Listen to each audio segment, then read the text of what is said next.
today we're talking about the essentials of what you need when you're potting. So remember, it's all in the prep. If you get that right and you give your plant the right mix in the container, half the job is done.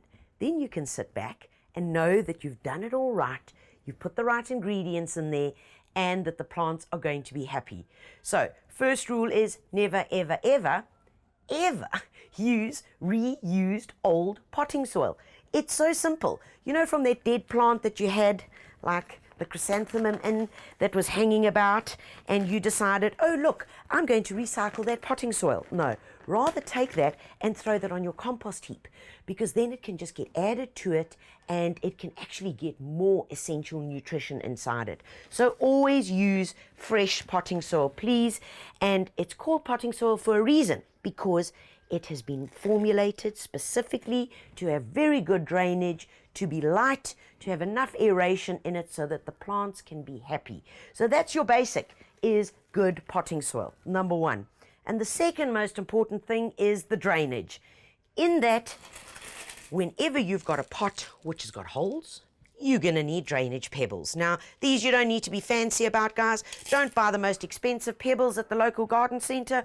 Rather just get the cheapest. Make sure that they are quite a good size, so anything from 7 mils up, and that you use as a layer in the bottom of the pot to help percolation. What it also stops is when you pick up the pot, that it stops the potting soil from dribbling out the base, out that drainage hole, and then you have little Hansel and Gretel trails all over. The next thing that you need is a handful of organic pellets. A handful of that into your potting soil mixture just ensures that you've got the right nutrition in there. Next up is this beautiful stuff. Now, guys, don't even try and skip this step, because it is so essential. We know this. If you follow the program, you'll know that this is palm peat, and it's the outside of the coconut. It comes in a block, and what we've done here is we've broken it down by adding water.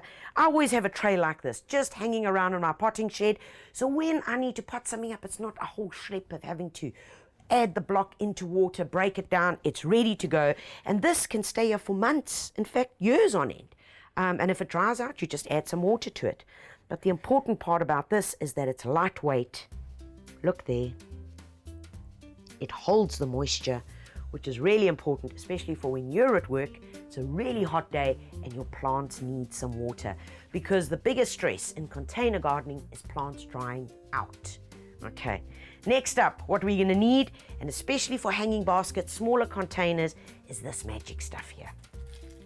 Look at that. This stuff here is this. Take a look at that. Little granules. Okay, well that's cool. What do I do with this?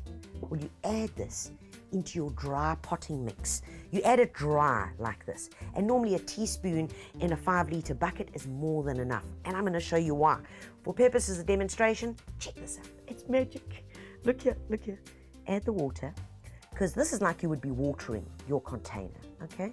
You'd be watering it, okay, and where's the water going to go to? Well, these magic little crystals. Watch what's happening. Watch. Give it another 4 seconds. 4, 3, 2, 1, and what are we ending up with? Look at it. All the water has been absorbed into these little granules, and the water sits in here. So when it's a very hot day outside and your plants need water, all they do is they suck it up from here. There we go. How is that? I mean, I love this stuff. And that shows you this entire glass of water has been absorbed by these granules. I just love it. Now that for me is knowing that my containers are going to be so happy, and I can even be a really, really amateur magician in between.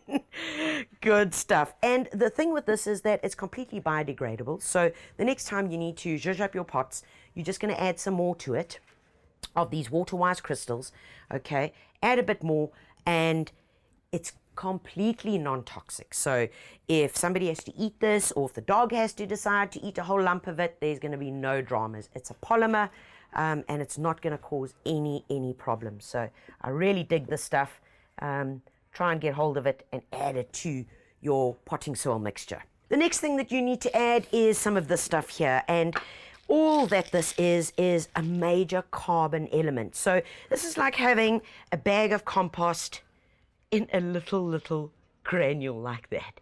It's packed full of good carbon, which is so important to add nutrition, and what it does is it makes the other nutrients more readily available. It also helps with drainage, it helps with porosity, and this is the essential element that needs to get added. A couple of teaspoons of this into your potting soil mix will make the world of difference. And once you've mixed this all together, you are going to have the best pimped potting soil in the world. And finally, like all good gardens and all plants, just like us, we need food. So we've already put the organic pellets inside our mixture. Now, once they've settled in and started going, use a liquid plant food that you can just dilute into water, into your watering can. So as you're giving them a water, so you're feeding them as well. Make life simple. And that, my friends, is the basic of great container mixtures.